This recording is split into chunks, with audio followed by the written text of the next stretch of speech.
Red Ribbon Army, salute to all y'all. It's your general, your lieutenant, Papi Picasso, Jiraiya Sensei, Kakashi Hatake, Captain Levi, Captain Irvin, one member of Legendary Sani. We back today with Boku no Hero Academia, Academica, never know how to pronounce it. It's been a little bit. We have two guests here today, both from previous Red Ribbon Army appearances. One's an original Stay Tuned member, one's an original Say Less member. Both are original OGs. Go ahead and introduce yourself, let people know who you are. Yo, what's good? You already know what time it is. It's Mr. Turn Your Wifey Into My Waifu. Into my waifu. Young Weeb King. You feel me? I'm in my bag. My real bag, my weed bag, you feel me? Jonathan Curran is the name, because my name is my name. Y'all probably know me as Johnny Curran. Get at me if you feel like it. Otherwise, continue living your life. Hey, and start having a skincare routine. I don't even know who I'm talking to right now in terms of the audience, but start doing that shit, man. Skincare is important. Moisturize. Some call me Manny. Some call me Hugo. I'm the CEO at ESM, Eastside Millionaire. You know what I'm saying? We all chasing that paper. Let's get it. ESM Hugo, Mula and Andretti. Where are we coming in first? Should we jump in with Mineta or should we jump in with... We gotta go with Stain. Your choice. We gotta go right over Mineta? Yeah, we gotta be true to the brand. We know what the fans want. The great The fans want Mineta. The great warrior. The great warrior, you feel me? AKA the grapist. He out here. The grapist. Lord Sticky Balls. Yo, you said the fans want it. How much do you think, like, I didn't even think about it this way. Do you think fans love Mineta on the same level as a Bakugo or Todoroki? Honestly, I feel like he's in the top 3. He's got to be in the top 3. I don't know what everybody's top 3 is, but I guarantee you he'll probably be in the top 3. Son, that's crazy for someone who provides nothing to the plot and no help to any fights. Oh, for sure. That's crazy. Speaks volumes to his legendary essence. Yo, that's a lot. I can't think of anybody else with that type of impact that provides nothing to the story. Yeah, we haven't seen a character like this since Master Roshi. Like, weirdly is like close to the main character. Yeah. Son, but even Roshi like started off like Goku and Krillin's progression and shit. Like, even he still had like plot point. Like, he had not plot point, but a plot purpose. That's true. This is a completely unrelated nigga who has like top tier attention in the show or top tier love. Maybe. What if he ages like fine wine? Like, maybe that's his superpower. We'll see. That's his superpower. Yo, that's crazy. What if we do? Because these are still kids, and they might not have a full like understanding of the quirk yet. What if he does come through with like just an undeveloped quirk, or a quirk that's undeveloped now, and ends up being some actual serious shit? That'd be crazy. But also, if it went down the wine-based path, I would not trust the nigga. He'd have that. He'd have the. You know what I mean? If his quirk lets him make wine, It's a wrap. It's a wrap. It's a wrap. Dang, that's crazy. So that's all he needs. He has no priorities as a hero. It's just whatever's getting bitches. Damn, young Minoru Mineta, aka young Brett Kavanaugh. Let's get it. Word. It's a sexual harassment. He'd probably be better for the villain who just sexual harasses for real. Listen, man, Jungle Juice might be happier. He about to put the jungle in the Jungle Juice, bro. I'm ready for it. I don't know if I can co-sign that. I gotta decode exactly what the jungle is, or whatever you putting in this juice. That's true. Man, it's a wild world out there, man. It's a wild world in anime. Yeah, there's no boundaries in anime, and I feel like this character truly just proves that example. Like, case in point. Cause like, I love that. Yeah, like, where is the line in anime? Does it even exist? I don't think so. I don't know. I'm trying to think which way, cause I've seen everything through anime.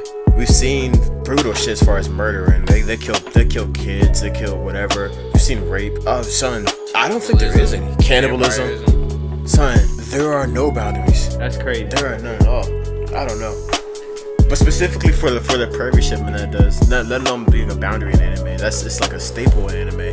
Having like, I feel like most successful animes or most long-run animes, they have to have at least one like mad pervy character. And I know we were talking about this last time, but I just want to bring up again, like, I think this is just misogyny within anime. Like, this is just been a thing. Like anime has been a more male-dominated thing over time. But I feel like over time, like we'll see true like feminism or gender equality when we start to see like females have pervy moments as anime writers for stuff. Like when we get the pervy female character, that's gonna be a whole nother wave.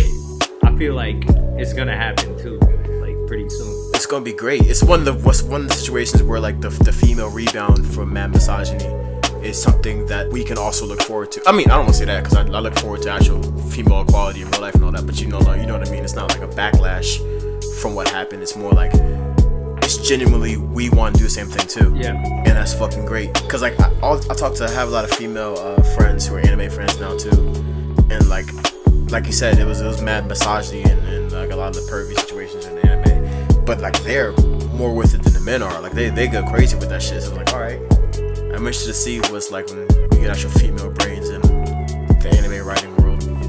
Yeah, that'll be crazy. I'm interested to see. We're about to find a whole nother side of women we didn't know existed. There's a whole nother level of freak that's about to come out. Oh, word. Love it. Up for it.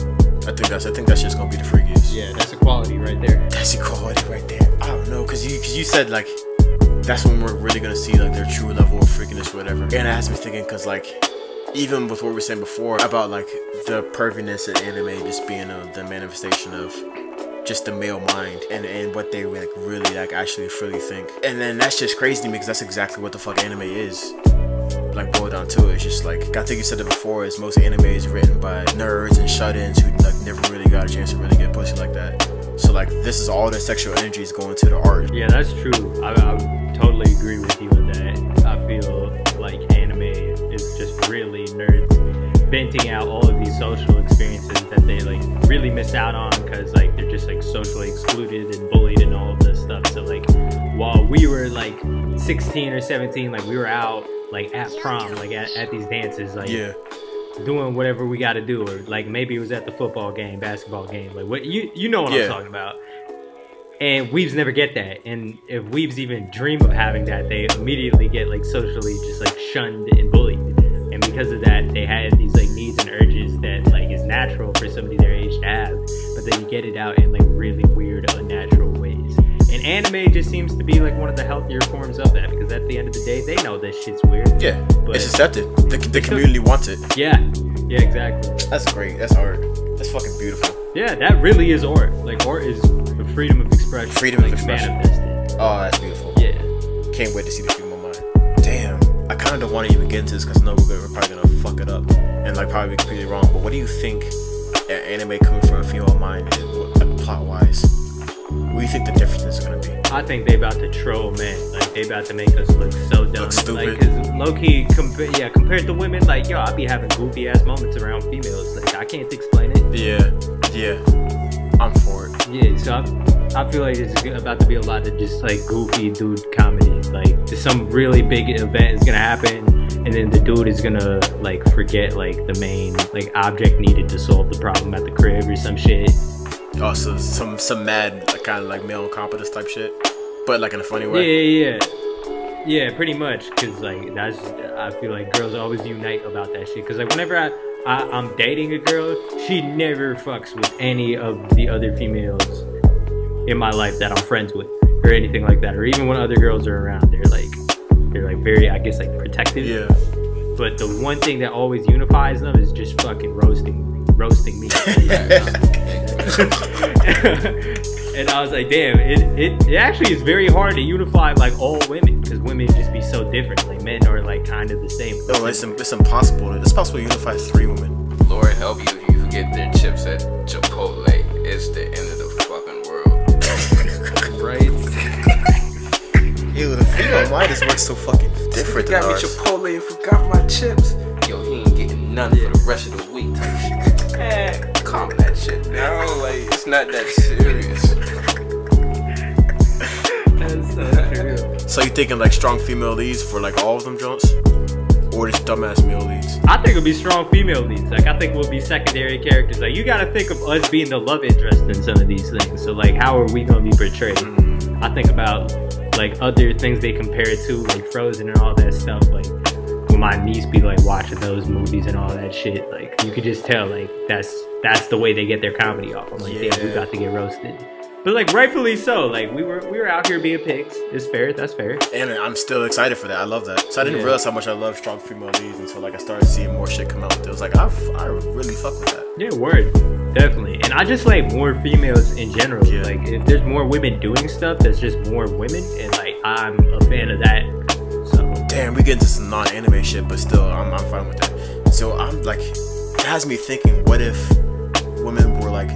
women's ideas and thoughts were like seen as the same level as men's throughout the entire like history of humans? Because that's 50% of the population who just like intellectually, ignored, I guess, until now. I feel like we would have the same amount of bullshit that we're dealing with now, except it'd be way more passive aggressive. No disrespect whatsoever, but like that's the way I feel. Like I feel like we have different problems. It'd be the same amount of bullshit, but we just be hella passive aggressive about it. Like I feel like I'll say it like this: it'd be like 2014 us versus 2018 us. Like the circumstances were really still the same, except people are way more vocal now about their shit, like and way more partisan, I guess. Like because men are confrontational by nature, so like when men are in power, they always going to be talking about their ego, what they got, their team versus the other team. You know, like just because men are very competitive like that. So I could totally see that happening, but then you look at more like pacifist presidents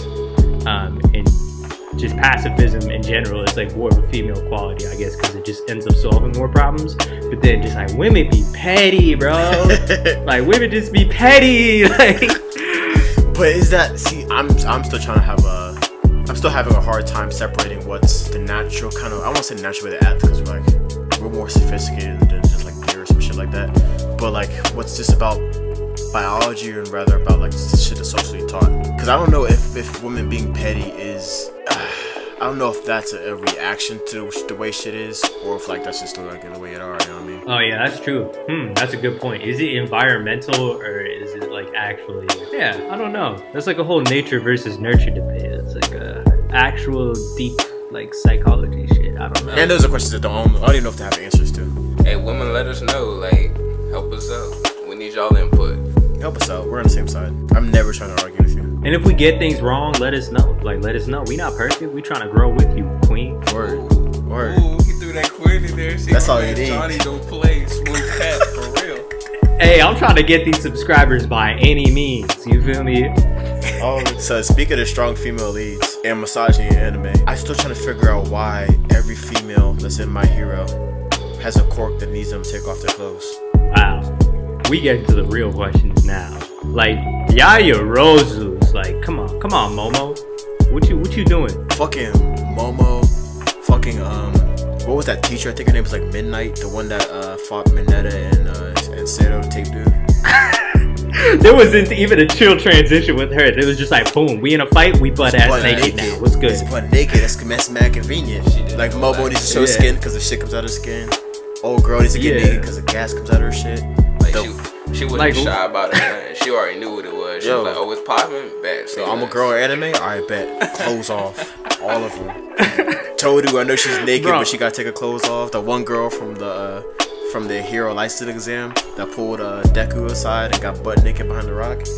I forgot where the quote was, but she had to get butt naked for that. That whole time she gonna put it on Deku, bro. Yo, she was. I got hype. Deku, what the low key, like he was getting low key play, bro. He gets mad at play. Man. So he had her, bro. He has Yudaraka wrapped on his finger. The old girl that modifies all the gear from Class 1B. Oh word, yeah, the support girl, whatever her name is. Loves him. The old girl from A League of Villains. Yeah, but this it's not like he don't be putting no work in, bro. He just be out there chilling. Natural. That's actually how it be though. When you have the sauce, like it is what it is. Yeah. Yo, have you seen a main character anime have this much hose? Like this is kind of it's kind of Sasuke level as far as like the ratio from how many girls are around him to how many fuck with him. Facts. Maybe like Luffy from One Piece, because that dude is so clueless sometimes. Just like in the pervious moments of One Piece, like Luffy is just like an idiot. Like yeah, he's mad clueless about it too. But still, Luffy had a bad extra wrapped on his finger. Yeah, Deku knows though. Deku is like cognizant of it. So I think this is the first time a man knows he has the sauce, but like is just not sharing. I didn't even know any main characters that had the sauce like that. Like usually it's like one or two girls for a main character, but he's racking them up. Yeah, he's racking up villains too. Like word. Trying to put it on I don't know who has that type of sauce. Like son.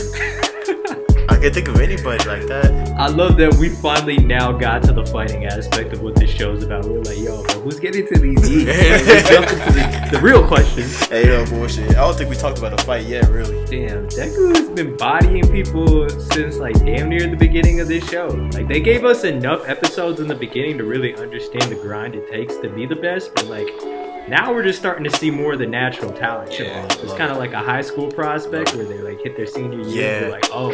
Yeah, that's exactly it. Damn, that's why it's just so exciting. I feel like they did it right as far as the build up to see like how you're saying how hard it is to get to the point right now. And then now you're getting to see some of the training show effect to their fighting styles and shit like that. How long are they gonna stay in the Hero Academy? I was thinking about that too. Like I thought they're gonna leave after they got their license. But then the big three, they said they're like third years, and they talk like they had the license like a while ago. I don't know. Yeah, definitely. They had like mostly like second and third years for most of like the exam, and then these guys were just first years. Like if they're talented enough, can they like just dip out now? Become pros after like 1 year? Or, like, that's what it's looking like, right? Just based off of the pace that they're at compared to all of their peers, like. Because I don't really see them staying in the academy more than 1 or 2 years. Word.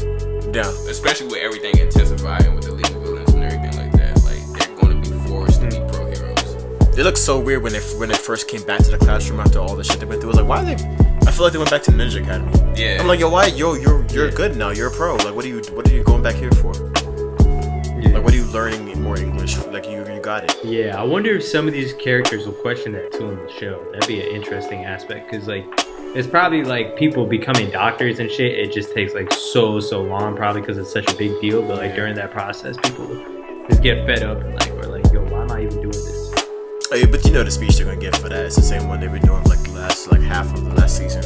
It's about like they want to make sure that the heroes they grind out are like perfectly ready to take the mantle after All Might left.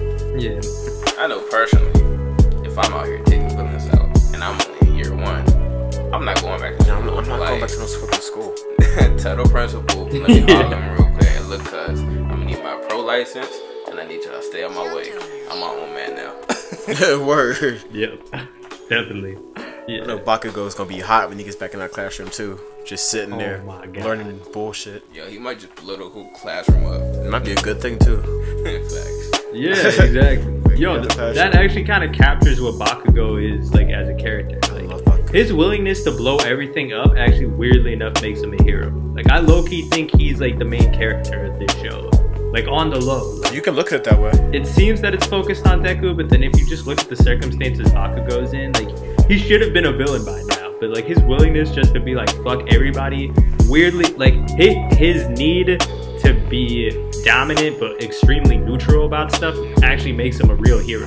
I think that's really gonna play into it. Because the League of Villains specifically went after Bakugo, and like even in the beginning of the show, like the time Bakugo had to get saved, had he gotten like taken by that villain, like as a kid, he probably would have become like the sludge. Like there have been multiple, there have been multiple opportunities. For Bakugo to become a villain, and like if Bakugo turned and went on the villain side, that shit would pop off. But every single time, which was like similar to like Naruto and Sasuke, but like instead of Sasuke actually going and becoming part of the villains right now, Bakugo every single time has just been like, yo, it's on sight that the second I wake up, I'm fucking messing up these villains, and then once I get out of here, I'm beating the fuck up out of Deku just because I was bothered that I got kidnapped. Yo, I'm so glad you brought up the Sasuke point, because I compare Bakugo to Sasuke a lot, and this is the reason why I fuck with Bakugo a lot more than I fuck with Sasuke. Is Bakugo's will is so much stronger than Sasuke's. You're not gonna sway Bakugo's will. Like if he knows what he wants, he's not gonna get off that path. Exactly. Like it looked like it was going direction for him to turn to a villain, like building up to that. And then when they asked him, he was like, "Hey, no, fuck y'all. I'm smacking all y'all in the face for even bringing that shit up." Hey, Bakugo, you the hardest nigga. Hard. Made Sasuke look like a bitch. anytime anybody asks Sasuke to switch, I think it's okay. I think it's switched so many times. Yeah, like you can just tell by the way Bakugo moves too. Like he's been outside. Yeah, like, yeah. And the reason I fuck with Bakugo is like he wants to get stronger with his own strength, his own will. Sasuke was just hey, bro, you got power? Yeah. I bet I'm gonna go fuck with you for a second. Like, like. Yo, I didn't even think about that because that's what Boruto started to do. Yeah. And then Boruto's building this. I didn't even think about them connecting in that way too. That's the only downside I had with Sasuke is his thirst for power is like. I have a few downsides with Sasuke. I need someone else to help me. Like, if you knew your lineage, bro. Son, I hated none that. of that shit, bro. Yeah, True. you don't need to take that shortcuts. Yeah, Kiba needs the shortcuts. Yeah. So if Kiba takes any shortcuts, I understand. I get it. We don't blame you, Kiba. Word, dude, do what you gotta do. You couldn't give a nigga a pit bull or something. He got like a husky mountain dog, which they're cool, but get you a pit bull, Kiba. What you doing? This is a My Hero podcast. I don't know when we got so far into Naruto. Hey, oh yeah, we was just talking about Bakugo and like just how he has elements of Sasuke, but like he kind of takes the elements of Sasuke and then just makes the better decision. Yeah. Facts. Yeah. And I fuck with that. I definitely fuck with that. And even going to that and like people's will and just people's thoughts behind why they're heroes in the first place. I was thinking a lot about Stain and why he seems to be so much of a catalyst to the shit that's popping off with the rise of League of Villains and the new atmosphere for heroes in the present time and his message. And I'm still trying to wrap my head around why his message resonated with everybody as much as it did. Like it legitimately shook everything up. Oh yeah, that was wild. That was such a cool twist of the show because honestly I was taking it in a more cartoony sense and then that happened and I was like, wow, there are like real dark complexities like happening with this anime now that are like almost like Death Note-esque in like tone. Yeah. I'm like, oh wow, like we're actually playing with some dark shit now. This is interesting. Cause what Stain represented is kind of similar to me in like terrorism, which is like, you know, justified murder under like certain values, like, you know, whether it's white supremacy or like ISIS, like they take an idea and pretty much justify it, whether it's like through religion or like race, whatever it is. They like use that as a way or more of an excuse to justify like murder because like this one thing is even worse than murder because we hype it up to be like that. And I feel like Stain was kind of like that in the idea that he justified his killing. He was like, nah, all heroes can't be like absolutely perfect. Thus, we need to find the exceptions. Like, we need to blur the line. But the thing about that is people started to resonate with him. Like people actually start to believe that his message did justify the killings. Exactly, and that's how you convert people. That's how a cult is made. You feel me? Like that's how cults get made. That's what makes this show so fucking good. Yeah. I was like, wow, what a curveball. Huge like, curveball. There's a lot going on. Shit was all good until Ida got that call during the sports festival. Like it was straight, like shit with the plot was straight arrow. It was cartoony, like you said, it was more or less playful with some like minorly serious undertones until Ida got the call. I feel like, damn, that kind of, see, the more I think about the way they did that, the more I like the way they introduced Stain, because that's kind of what Stain represented. It was like, life isn't as sweet and everyday as it appears to be for you guys, or as, what do you call it, as the delusion that you guys made for yourselves is. Because shit was all sweet until Stain showed up and said, hey, no, this is reality. They started like killing people close to people. They're saying that the heroes aren't what they seem to be. This world isn't what it seems to be. And the shit shook up the plot the same way it shook up the actual world there. That's crazy.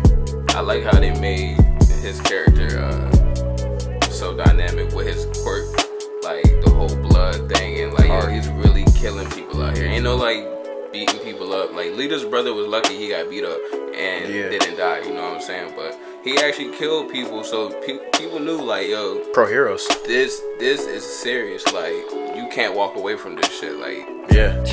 His nickname was the Hero Killer. They didn't even try to give him a cute nickname on that one. They were just like, this dude kills heroes. That's his name. Hero Killer is a crazy name. It wasn't like Purple Bandit. It sure as shit wasn't no Great Boy. I'll tell you that. In the world of the silliest names, Hero Killer is a name you do not want to fuck with. Yeah. Hero Killer. But it's a cool idea, and I think the person it could resonate with the most in either a good or a bad way is Deku, because Deku got caught right in the middle of it.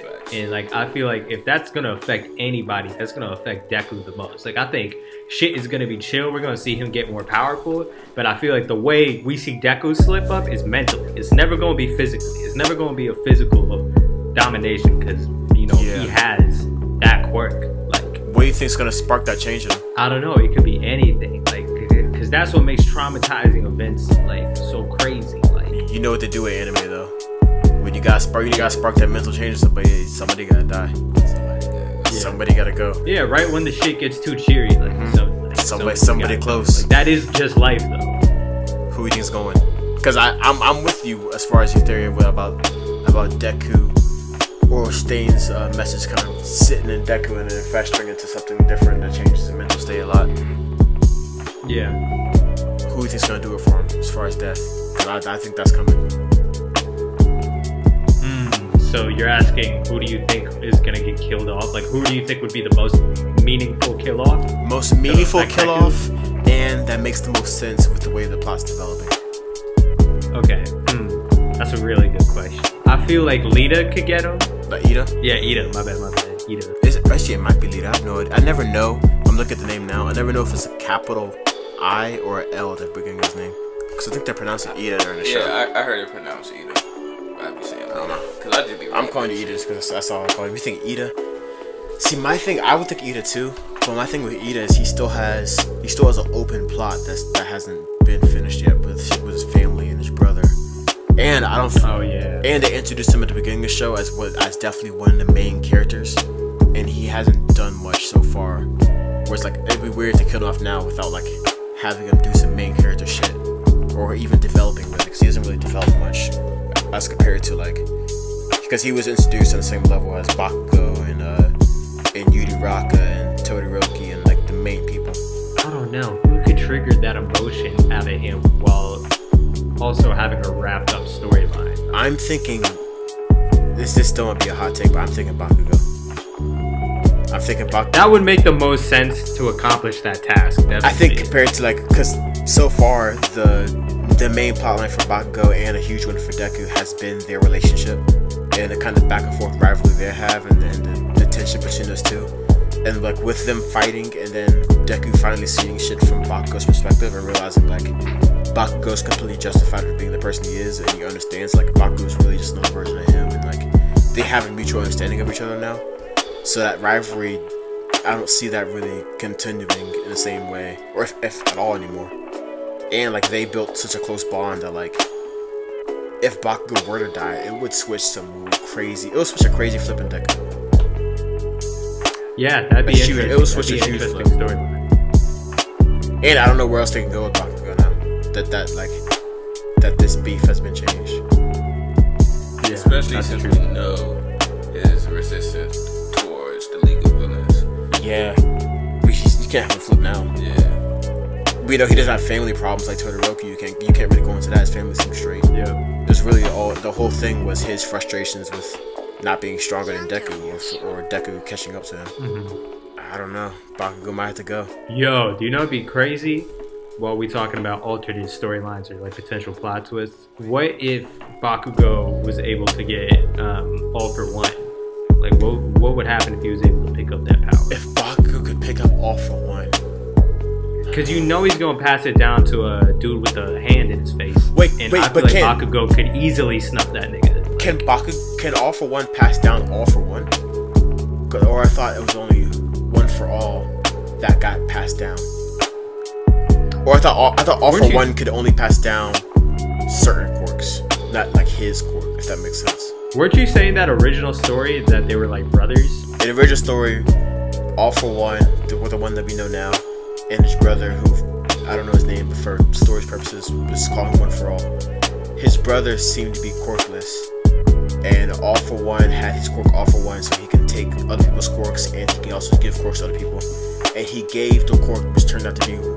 He gave a quirk that was specifically for superhuman strength and speed, or some Captain America type shit, like just makes you all around more physical. And he gave it to his brother, who it turns out his brother did have a quirk that you couldn't tell he had a quirk because his quirk was passing quirks on to other people. And the combination between the quirk that All For One gave him and the quirk that he already had made One For All. But that came from All For One just giving one of his extra quirks away, not his quirk. If that makes any sense. Like, I don't know if All For One can give his quirk away. Oh, I see. But if he's able to give quirks away in general, I don't see why he can't give his quirk away. That's true. That's true. And that's what could get Bakugo to be the villain. Like, what if he's just like, yo, I was just using this kid as a pawn. Like, I actually wanted you. But still, that goes back to Bakugo's will. We should really saw it would have to be there have to be a big change in his character, or something that would change it. Completely embarrassed and made look like a bitch. But even then, I don't see him changing. That's, I don't know, something drastic would have to happen. How would Bakugo react to losing his? I know that can't happen because I know for sure that he has a deeper plot moving on in the series. But Bakugo's main nigga seems to be Kirishima, the hardened nigga. And I'm trying to think how Bakugo would even react to losing him, because they're not even super close, but he's the closest with him and Kaminari. But that's true. Still, even then, I don't see him flipping. I'm not sure what could spark that change, but Bakugo it would have to be some Naruto Sasuke shit, like only one of us can be at the top. I have to fight you because my ideals. It would have to be some Naruto and Sasuke shit for their last fight. It would have to be like my ideals versus your ideals, because at some point it's gonna be Bakugo and Deku fighting for the number 1 spot, and the number 1 spot could determine the next landscape for what being a hero is gonna be for the next few years. It would have to be that, I think. Now, do you think Bakugo can power his quirk up to put up a decent fight against Midoriya? Yeah, I see. Son, Bakugo's will. He's gonna make it happen. No matter what he wants, he's gonna make it happen. Just from the fact of his will, though, because Deku was pretty obviously stronger than Bakugo in the last fight, and Bakugo saw it. Deku saw it at the same moment, and the only reason Bakugo won was just the same will. Like, he's his will to just not lose. So even though Deku's quirk now is stronger, and it's gonna get stronger, Bakugo's not gonna let himself fall behind. Better version of Vegeta and Sasuke, if you ask me. I could see that. That'd be dope. But that means that would have to mean that Bakugo is like low key the main character of this show. Then, if that's the case, like if that was to happen, that would be a doper storyline to me personally. Yeah. Than Deku's like story of 2 heroes. Yeah. Like that's what Naruto's supposed to be. That's true. That's why I see people got on My Hero a lot in like the first 2 seasons from seeming to be a mirror copy of Naruto, which it kind of is, but until it gets its own personality and gets on its own direction, which it did, and I was happy to see that. Yeah. But you can definitely see where they're coming from as far as like taking a few plot lines from Naruto, because I don't think there is a more Hinata character than Uraraka. Oh, for sure. So she does nothing but watch Deku while he fights and talk about Deku. She's just a testament. She's like a foil to his swag, like just to remind us constantly. Like, this man really has the sauce. Oh, he always has one in the chamber. Always. Always. Damn, Deku got him. No effort. Uraraka is the hold me down 2 a.m. girl. You feel me? Like if you really just gotta get back from the bar and you just don't feel like dealing with some bullshit, it's time to hit her up. Son, Deku got him. Yeah.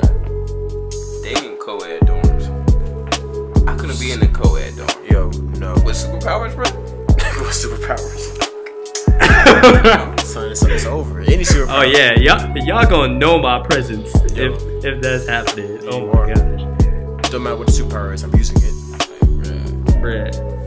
Yeah, like if I was Bakugo, like you'd walk in my dorm room the first week, everything would be burnt. What you doing? Everything. Nah, it's cool. You got condoms though? Cause we like 14. Yeah. That's the age though. You put a bunch of 14-year-olds in the door for that. Stupid.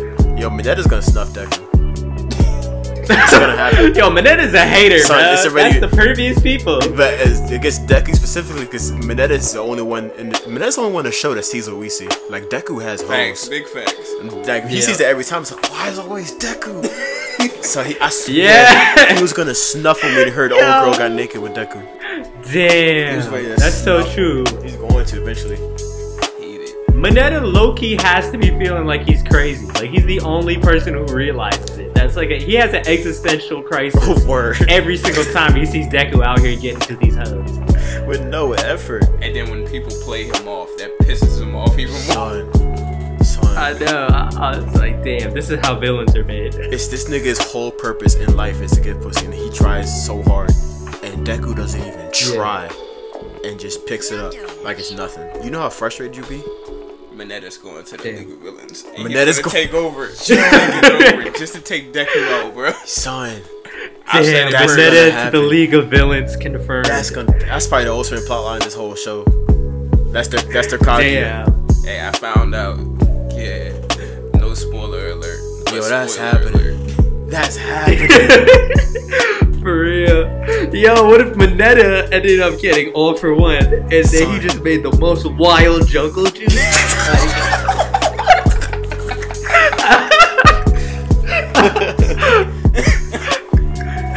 Like that's all he wanted for. That's it. And then he gave it back. Or gave it to someone else. Gave that shit to someone else. I guess want to use it once. That's it. That's hilarious. Yo, I think we're onto something. I think we're onto something. Damn. That's at least gotta be a filler episode or something. Word. We trademarking that one too. No, that's happening.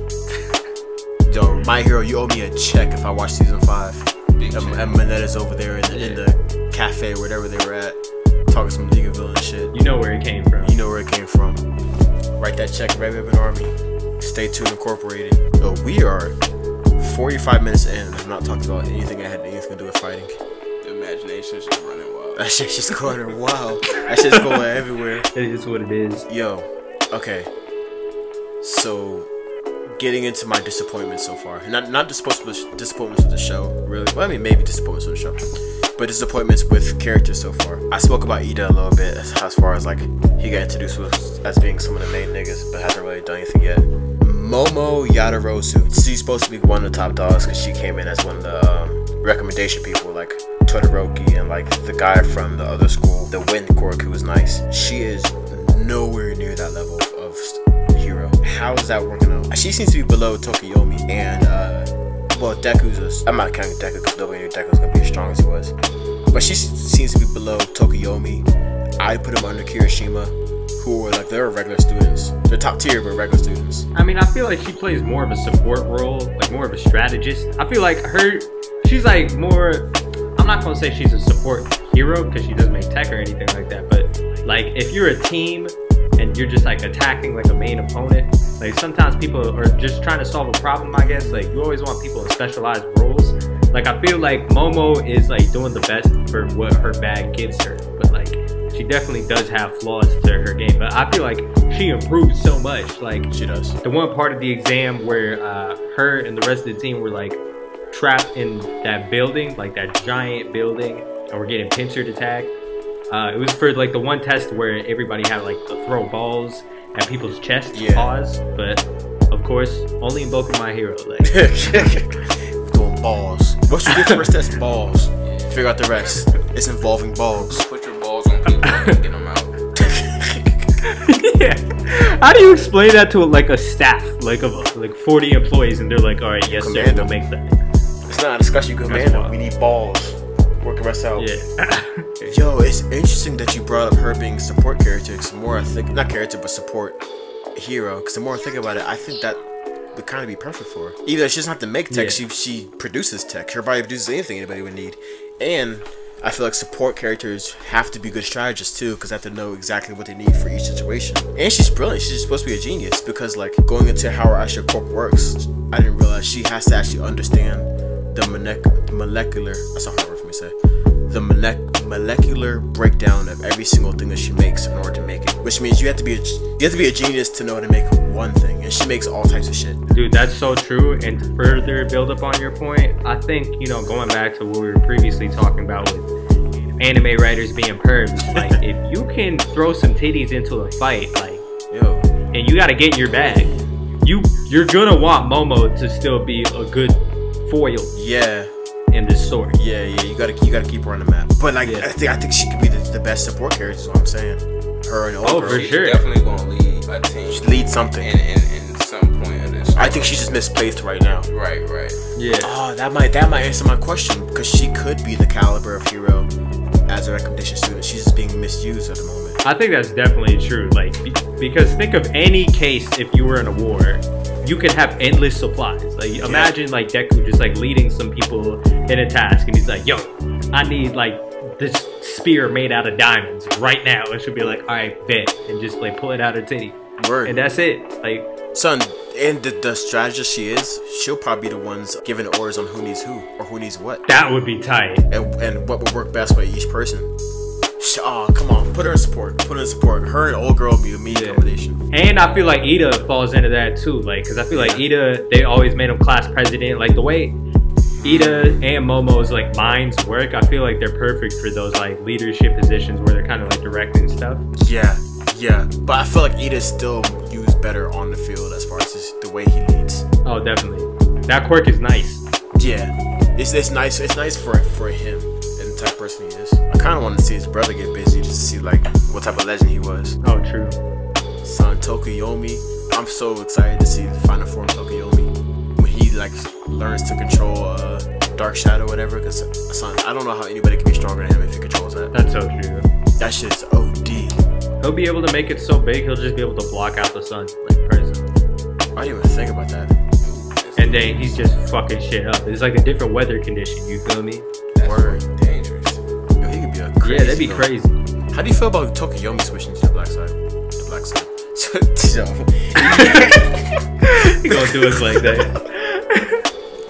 Yo, I'm so sorry. The fucking villain side. The black side. Nah, but that'd be crazy if he became a villain. I don't think that's in him though. He's more in the cut. Like, actually, you know, I don't know much about his actual views. he just seemed cool, bro. He just seemed like he in the cut. Like, he just working on his craft. Like, I don't know. I get hella chill vibes from Tokuyomi. Like, Yeah. I feel like he's just trying to get to his bag. Like, ain't nobody really fucking with him, and that's cool. I fuck with that. And he doesn't need to shine that Todoroki and Bakugo and Deku are getting, even though like he could be up there. Like, he's not worried about. Yeah. He's not worried about that attention. He's the Piccolo. He is definitely the Piccolo. He definitely the Piccolo. He's Because definitely when he Piccolo. pulls up to the fight, it's about to be a dope fight. Like, you already know it's on site. Like, if Facts. Tokuyomi's coming up, like, Son, the more I'm thinking about it, these niggas are exact like personality-wise, exact replicas of a lot of Dragon Ball Z niggas too. Like Todoroki, that nigga acts just like fucking Future Trunks to me. true. He moody. He moody like him. Yeah. I don't know why I see that. And Bakugo, already said before, he's just a better version of Vegeta to me. Better version of Vegeta and a better version of Sasuke put together. You can see a lot of anime they took to put this shit together, but I fuck with it. Yeah, it's like a culmination of like different animes. It's pretty interesting. And it's not overwhelming with one animation. Like, oh, dude, that's a complete ripoff. Like, Yeah. and especially it's just starting out. Once it develops, it's gonna It's gonna turn most definitely differentiate. Yeah. And I like that anime like allows that. Yeah. Because a lot of other like circles, like as soon as I see anything that's like a hint of someone else, they throw that shit away. Anime still accepting. What do you think is gonna happen between the League of Villains and the Hero Academy military? Like, what do you think's coming up? See, they're building to that now because people's public perception of the Hero Academy is not doing well. You can see that's dropping incident after incident, especially now that All Might's gone, and like it seems like the public is really now they're losing a lot of faith in heroes.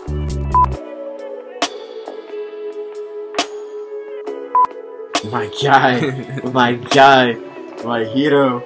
Oh my god, All Might was the one through season 1 and like halfway through season 2. I was rolling with my hero and I was watching it just as something to watch, and I didn't really have I didn't have high expectations or like any like real strong feelings towards it. I thought it was like a regular, kind of really borrowing off the back of Naruto's blueprint at first, and it was like just a regular anime to check up on every once in a while until literally until the fight between All Might and All For One.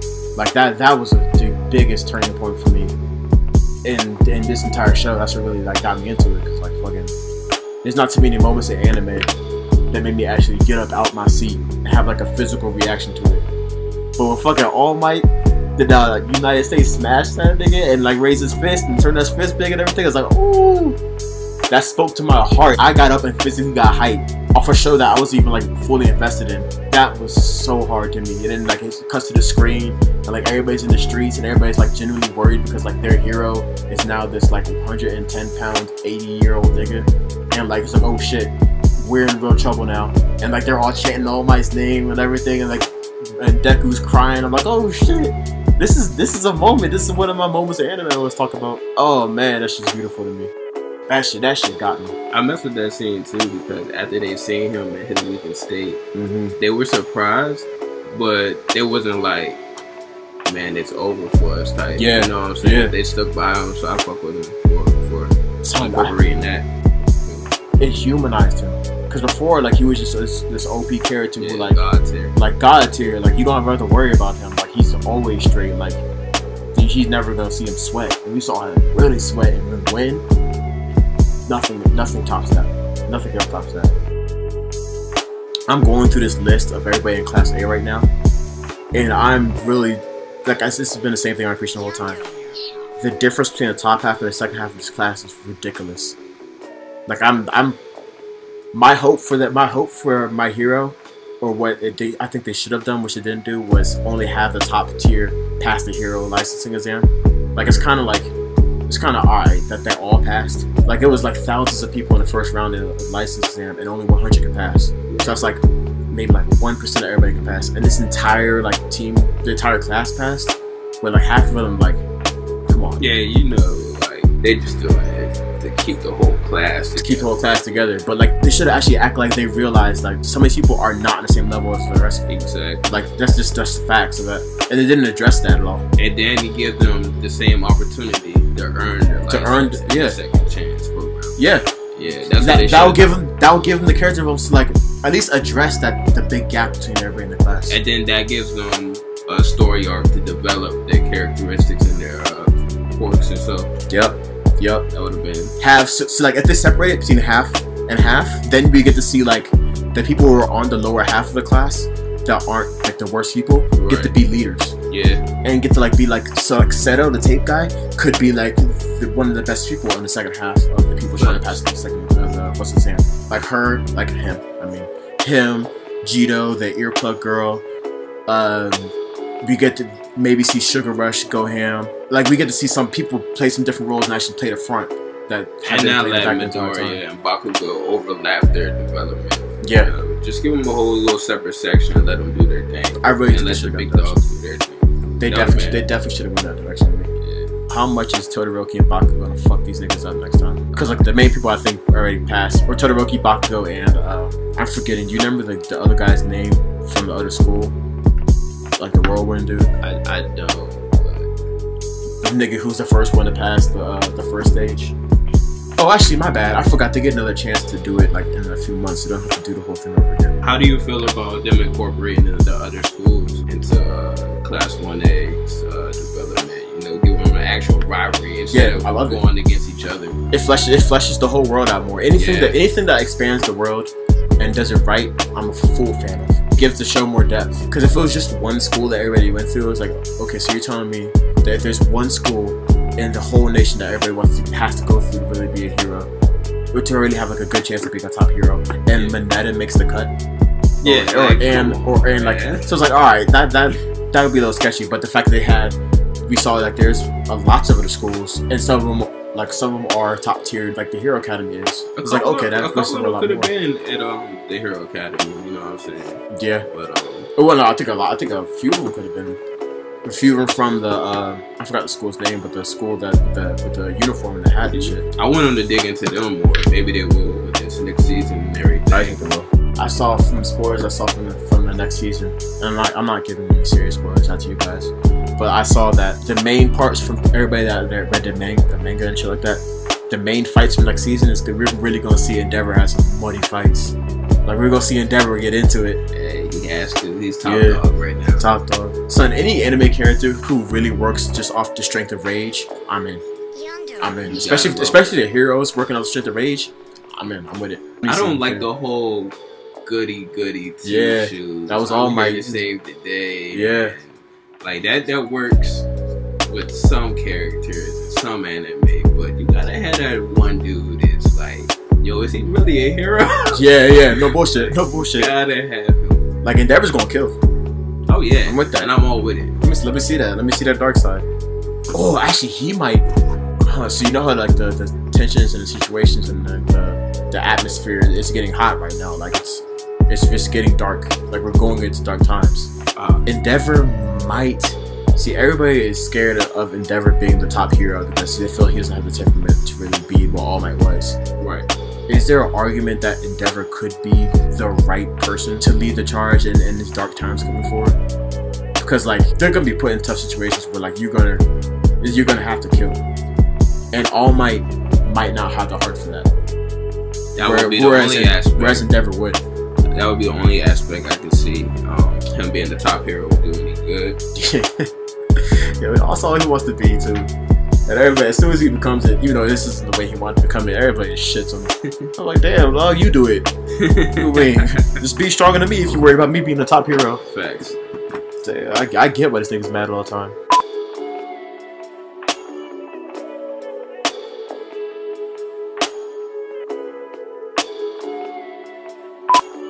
The potential of Todoroki is just crazy. What do you think about the story of Bakugo so far? Who, by the way, is one of my favorite characters in anime. I love Bakugo. I like it. I don't really have too many problems, if any. See, my thing with Bakugo and why I fell in love with him is that he works off just straight power of will. I think he has the biggest drive out of really any anime character I've ever seen. Like, he works off a straight drive of will to be better. Easily. Like, he does not, like, if we saw from the fucking, that's another moment in this show where I physically got up and yelled and like got hype, almost broke a window, was when Bakugo and Deku had their last fight.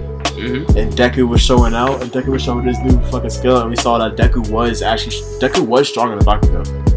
And Bakugo still didn't accept defeat and turned around and blasted nigga to the ground and won. Son, second biggest moment in the whole anime. And that just shows Bakugo's fucking drive and his fucking refusal to lose. He works off just refusal to lose. Just straight up, just that. Like, he doesn't care about nobody's opinion. Doesn't care about the school really. He just wants to be stronger and he wants to never lose. And I fuck with that. The thing with him, where I respected him, when they was trying to recruit him, and his will didn't waver, bro. That just goes to show you how strong his character is. Son, because anyone else, it would have been like, alright, got the bad temperament. They always give me the bad rap and everything. It was like, why should I side with him? Yeah. Yo, he ain't switched sides not once. He even think. No. And then he went at their throat for even trying to. That he took as an insult that he thought that they could do that. Bro.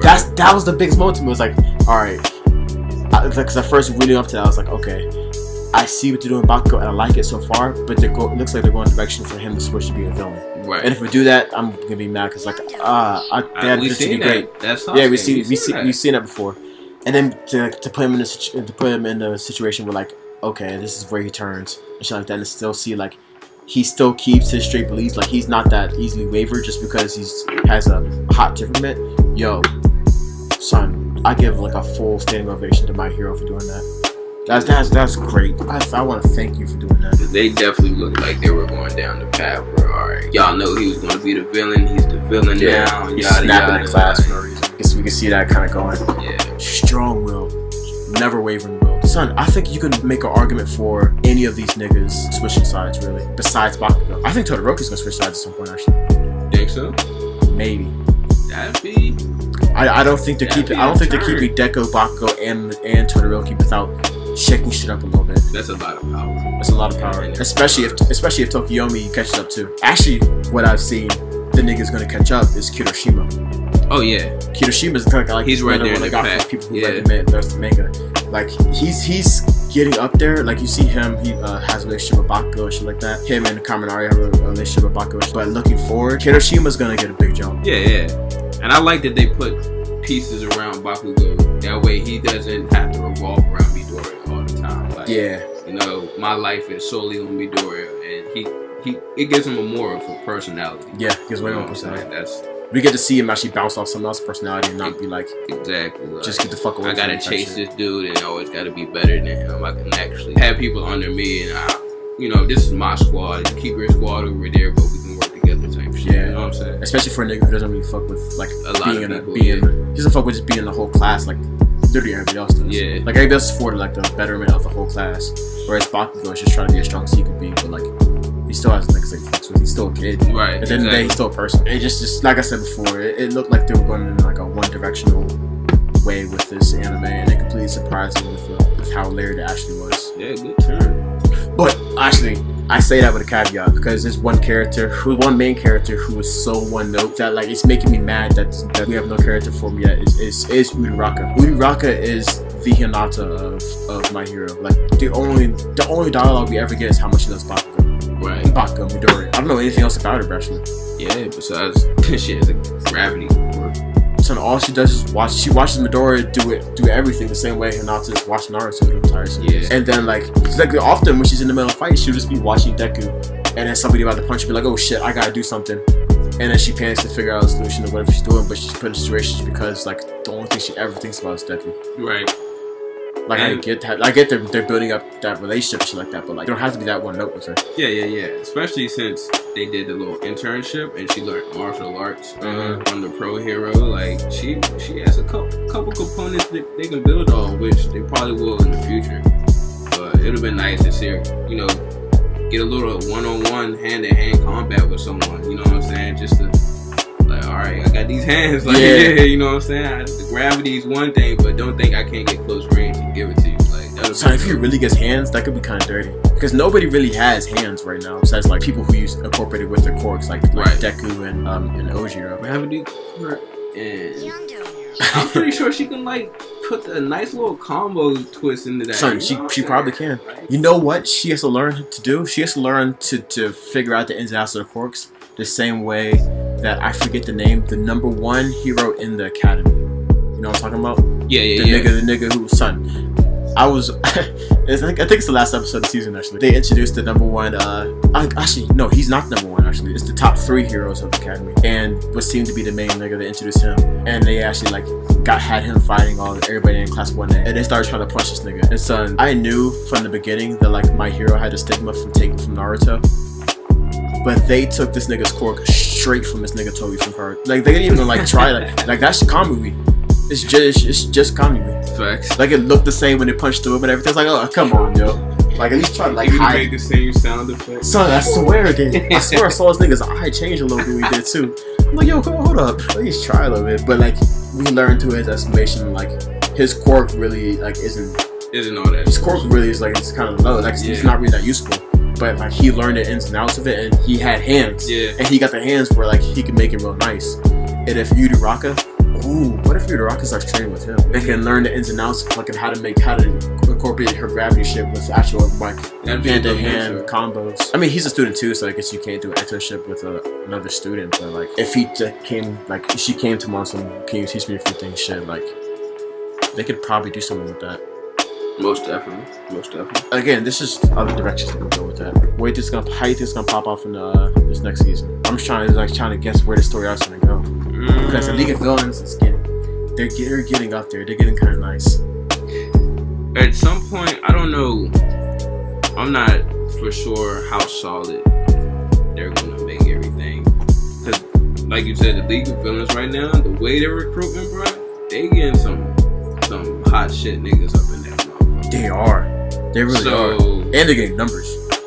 They're getting big numbers. Maybe they'll try to incorporate all the different schools and their top niggas and put them in like the front lines and be ready to go at their top niggas at the front lines. But like they gonna have to do something like, because the heroes front lines, it looks like it's like 6 people. Yeah, it looks like it's 6 people and then regular humans with guns. Like that's not gonna do it. Like the League of Villains has they have grown numbers. They have grown men with like too. nice quirks too. Yeah, bro. So I don't know if Gene nigga's gonna cut it. Nah. So like yo, and I mean they still had the pro heroes too, but What? I'm talking about the pro heroes. Oh, like, yeah, the even yeah, like yeah. the only pro heroes we're seeing were like I could probably count them on 2 hands. Like it's All Might who's not even here anymore. So Endeavor, we haven't seen a number 3 hero. All this got to number 4 with the Dust Genus.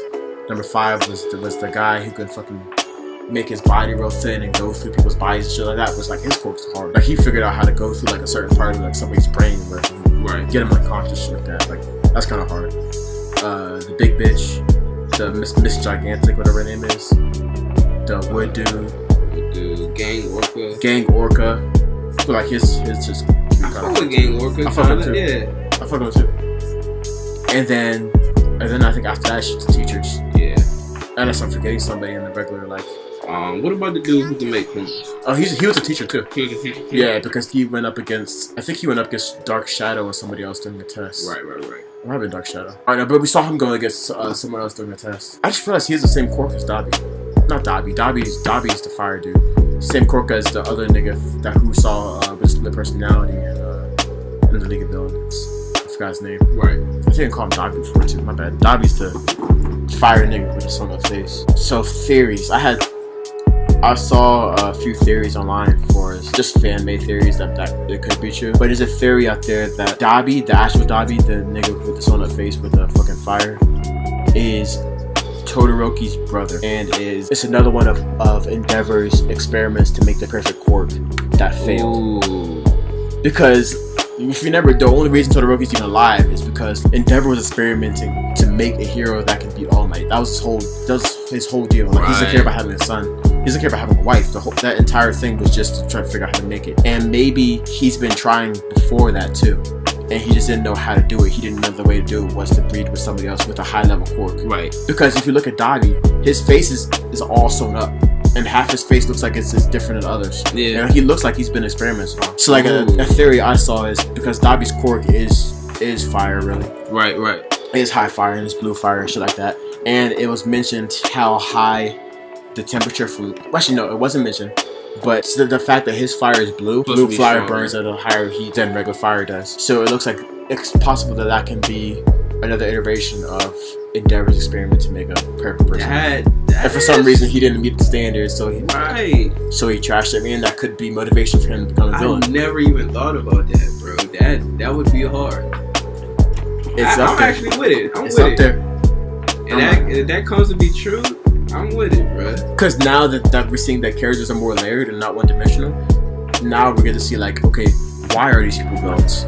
So like the people probably have backgrounds to why they went down the direction they went down. Right. Like we see the main, what's his face, the other All Might teacher's grandson has. We got the backstory from his shit, and then we see things through I keep forgetting his name, the split personality nigga's perspective, and we see how he became as crazy as he is. And so I'm saying like, okay, so we see what backstories, and they introduced Dobby and how hard he was. You know, like, so he's probably has the backstory to why he became a villain, and this kind of makes sense because you saw how hard Endeavor was to Todoroki, who was his actual flesh and blood son, was with his assumed wife. So it was like it's plausible that he was even harder on one of his experiments that didn't pass. Exactly. And that was sent down that road. Him and Todoroki can have that face off and be like, I'm better than you, like. I think they're building that and up. Then he would like, yo, why were you accepted and I wasn't? Yeah. You know what I'm saying? Yeah. And then he'll have that, and then hatred for him. Sorry. And then that was a firefight. Everyone get your fire suit out. It's gonna be a blaze. When that shit happens, I'm with it, though. Everything, especially because Dobby don't care about who dies in the meantime. That's the dope concept. I'm saying things are going all over the place now, and I feel like Todoroki needs another storyline. Right. So we got that. We have our own theory we made up about Bakugo. Because like right now, after Bakugo and Midoriya's fight, he did need another storyline. Kirishima, who I think is going to become more of a main character coming forward. What direction can they go with him? Because they have right now, as far as his relations with other characters, they have him and Bakugo specifically seem to be best friends. They send him to actually be the one to kind of call off Bakugo and save him because he has the best relationship with Bakugo. Kaminari is kind of mixed up with that friend group, and he has his little thing with Tetsu, the metal nigga from the other class. But it's pretty much the same folk. Right. I'm trying to think what direction they can go with him. How much stronger does he get? He gets real short. He gets mad strong. Think like so? From actually, you know what? Fuck it. this is, if you want to pause it right now, pause it, but I'm about to give away, not really like that much of a spoiler, but just like a minor spoiler for what comes forward with him from the manga. That I didn't you read the manga? I didn't read the manga, but I've read from people who have read the manga. Okay. That's just to see a little bit and how like some of these people progress. Kirishima gets another mode, which is, I think it's called, his name is Red Riot as a hero, and I think it's called like it might be called Red Riot mode or shit like that, where like his entire body is this, I don't know what units or hardness is, but his entire body is as hard as it can be and sharp as it can be too, and he looks fucking, actually I can pull it up now probably, and he looks hard, and apparently from what I'm getting from people who read the manga, like this gives him a huge power boost. Okay. Unbreakable mode is actually what's called. This mode. Sheesh. And once it gets to Unbreakable mode, like apparently he's gonna be rivaling Deku and Bakugo for the top of the class, and Todoroki for the top of the class. Ooh, okay. And I think, and this should be coming soon too. Son, this gets me excited. This gets me excited because there's so many people whose Final Forms we get to see. Damn, that's gonna be tough. Yeah, it's gonna be tough. No pun intended. Word. Especially if Tetsu gets to the same level too, and they work as a duo, which you're kind of building up. They would raise hell, bro. They would fuck shit up. They really would raise hell. They really would. I would love to see that. I just want to see what's Pro Heroes. Hey, we're gonna need that season like tomorrow. Tomorrow, son. We need it right now. Who made this? I don't know who made this show, but I'm gonna call you. I know you're a listener. Get to work. We need that. Stop being stingy. I don't like suspense. No suspense, I'm man. impatient. Give it to me right now. Pause. Alright. Is there anything else we need to hit on for My Hero? Ooh! One thing I didn't say too. It's another thing I read from coming up forward in the next seasons, which is like, again, it's a minor spoiler. I first introduced, what is his name? I'm forgetting his name. I'm so mad. I'm editing his picture into the screen right now, so you guys see who I'm talking about. I was talking about him before. The last nigga to fight the entire Class A, who was part of the top 3 in the whole school. I learned that it's kind of assumed that he is the top one because he takes that front role, and like everybody treats him as if he's the guy that got 2 in school. Right. He's not. He's actually number 2 or 3. The top hero in the school is the nigga who was all reserved, and he was staring against he was staring against the wall all the time. I knew they were either 1 and 2. He's the top one because like I saw he idolized I'm forgetting his name, the one that could talk and the one that actually fought everybody, because of how skilled that guy got, aside from how non-usable his quirk was. Where he started from. Yeah, from where he started from where like how powerful his quirk is. Apparently the other guy is almost the exact opposite. The other guy, I forgot what it was. I looked into it, but he has one of the most powerful quirks out of anybody. And he's just like naturally talented. Just from the strength of his quirk, and he's talented in how he uses his quirk. Right. But like, hold up, I might have to look it up again too, because I'm forgetting what his actual quirk was. When he was all reserved and everything, I was like, okay, well, your initial first thought is, okay, he's either like number 2 or number 3. There's no way he can be number 1. But then that one thought in the back of your head, okay, they made him reserved for that specific reason. Okay, yeah. He's going to be the top dude. I didn't really think about it when I first seen it. I only ran it once, but that makes sense. I think he actually made a comment during the fight that saying that Aki, whatever, the nigga who was fighting them, wasn't the top hero. Right. And they didn't even know. Like while he was explaining that his strength doesn't come from his quirk, really it comes from just him being nice with it. Right.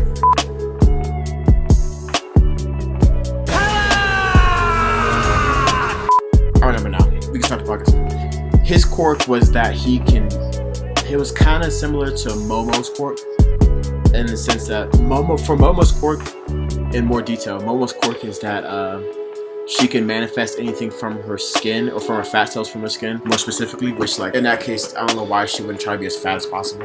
But besides that, because I like her looking good. But it's besides that, she also has to know, she has to completely understand the chemical breakup of everything she makes. Right. Which that's a pretty big limitation to me. Yeah. But like she happens to be. The fact that she can make anything means she's a genius. Right. Let alone how many things she can make. So like she's a genius, but like for a nigga like who's stupid like me, that quirk's pretty much useless. Because I don't understand it. I can't even begin to understand how any material is made, and I'm an engineer. So like yo, like Anybody but her, like that's a useless quirk. You pretty much quirkless. He's big capping right now. The smartest man I know. Shit, that's lets you know how fucking genius Momo is. But fucking but this other nigga, I'm forgetting his name again. The other actual guy from the big three in the Hero Academy. His quirk is that he can eat any material and then he can manifest it in his own body. Ooh. So the way he uses it, he eats crystals and shit like that, and he can manifest as much as he wants. And he can make a huge like crystal fist. He can eat animals. So he can eat any like a little like sliver of alligator meat, and he can make an alligator head out of his entire arm if he wanted to. Also, he can touch other people, and he can turn them into whatever he ate that he wants to make their body to. Kind of transfer whatever he gained. I didn't even think about it in that way. The way that I've seen use it is he just uses it against enemies. Like he'll turn he'll turn your and stop someone in their tracks. Turn your legs into crystals so they can't move. Okay. Or anything along those lines. And just the different ways you can work with that, and different ways he figures out how to work with that makes him like just so much stronger than everybody else. Combinations are endless. That's crazy. But that's kind of the last thing I want to say about my hero is just look out for that. Don't go by appearances. The front man from the big three isn't the biggest out of the big three, and there's so much they can go into in season 4, and I'm so excited for it. But again, mainly I'm excited to see where the main. I noticed for me, as far as the anime goes, they usually like anime has like a trend of making a main character and then making the most interesting character, and they're rarely the same person. For all anime, like every Goku has a Vegeta, right? And every Naruto has a Sasuke or Kakashi or an Itachi, and every fucking Eren has a Levi and a Mikasa, and it's like, and that still holds true in My Hero, because like Deku's like kind of a typical frontman for anime, and then have Bakugo and Todoroki who are more interesting and kind of stronger. Look into, because they're going to give you the main story and the flashbacks and everything on the main dude, but then you really gotta pry and pay attention to these other cats. Yeah. That you're interested into. Yeah. And it really locks your interest into the anime, the show. Yeah, I commend any anime that does that. But the one thing that they usually do is they get you disinterested in the main person. Right. In doing that. But I'm still so interested in the development of Deku. Just from what they've done with him physically. But just off the strength of that, like I'm excited to see where Deku goes. Where like I can't say that for a lot of other anime for the main characters. Right. Usually I'm more excited for the Todorokis and the Bakugos of the show. Yeah. Makes sense. But ending, whoever made My Hero, I could look at him up. I could edit in. Actually, you know what? I'm not gonna do that. Let me look it up now so I can give this nigga his due justice.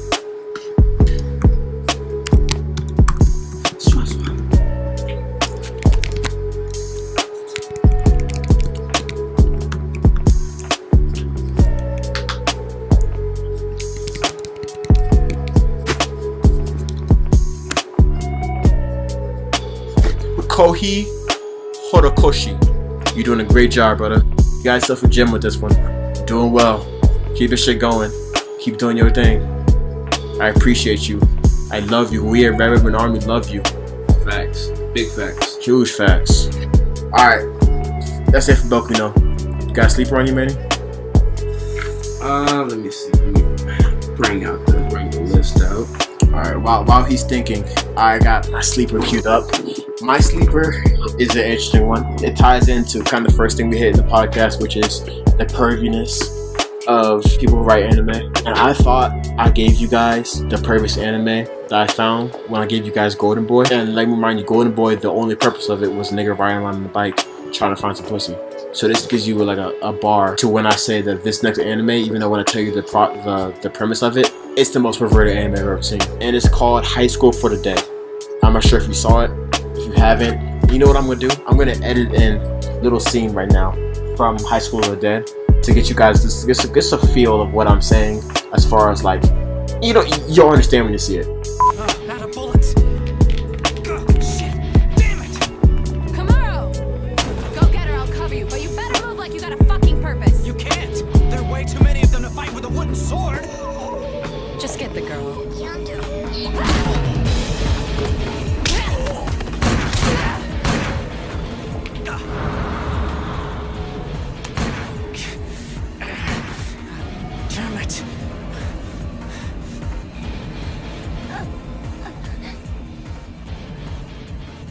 is it. Had a good run.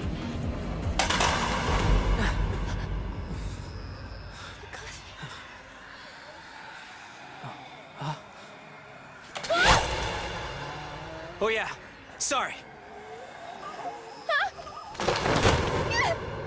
Gerardo, what about this?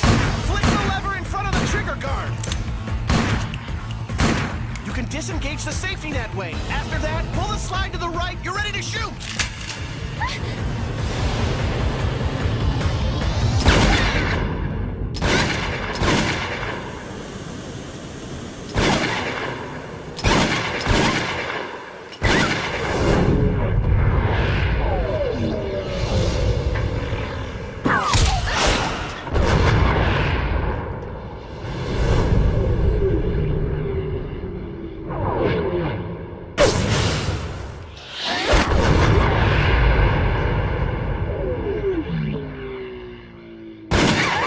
Missed. Damn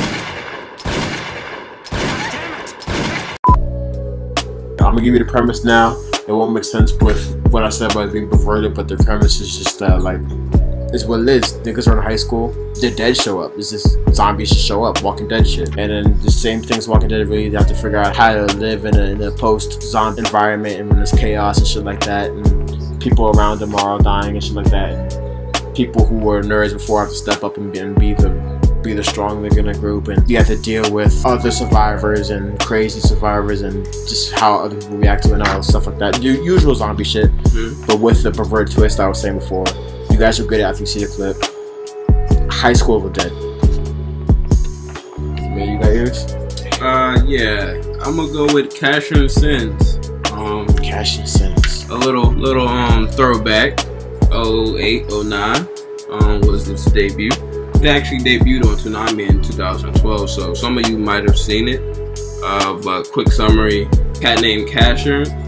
Well, the main story is about robots and humans. So the robots, after living under humanity, they find their self-worth and they understand that, okay, we've been subjected as lesser beings to humans when we're the actual superior race. So initially, once they learn their understanding of what they're capable of, they take over, I wouldn't say take over humanity, but they're the dominant race, and humans live as the second race within the world. But the only thing is, their flaw is they rust over time. So the humanity lives on through birth. Yeah. And they have no way to reproduce or carry on their legacy. Yeah. So the rust takes anyone out. If you're a robot, done. But Casshern is the only exception. He's a robot, but he looks like a human. Oh, so the rest of them don't look like humans? Yeah, the rest look like actual robots, except for maybe like a couple, like a select handful. And so Casshern doesn't rust. Like, he's immune to it.